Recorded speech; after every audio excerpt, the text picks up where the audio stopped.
আচ্ছা শুনো কইতে কইতে অন্য আমার ওষুধ দিলিস আচ্ছা তুই ভালো ভালো জ্বালা দিস না আবার মাদার সুদে লাগি তোরা গাইলারি লাগে নড়ির হুত কোন না এলাই তুমি এর বাসা খারাপ করা লাগে বান্দির বাচ্চা আর ছয়টা মাস ধরে জ্বালা আইতাছি আমি তোরটা টিয়াতে আমি যে কষ্ট করতেছি রাতে দিনে 24 ঘন্টা হ্যাঁ 8 ঘন্টা ঠিক মতো করতেছি না ওই মাদার সুদ ওই তুই কেয়ার গরম যাস মাদার সুদ না বানাতে টিয়া নিয়া মেরা যা কিরম হইতাছে সালার ঘরে সালা তুই টিয়া নামে আইলে আদির মধ্যে হ্যাঁ আরে তুই আমার টিয়া নামে আইও লে যে আমি কারে মাথা করতে হ্যাঁ দেখো তুই আমার টিয়া যাবি না কারণ দেখে যা ও নড়ি হো এই হাই কি দাদি আইতে ওই কি করে বাচ্চা কি তোর মাথায় কই ওই খারাপ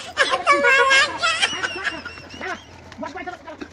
খান করে আছো তো কথা আছো তো ঠান্ডা দিলে লাগে গেছ কথা কথা দেখো তোর দিয়া লাগা তুই আমার সব সকালে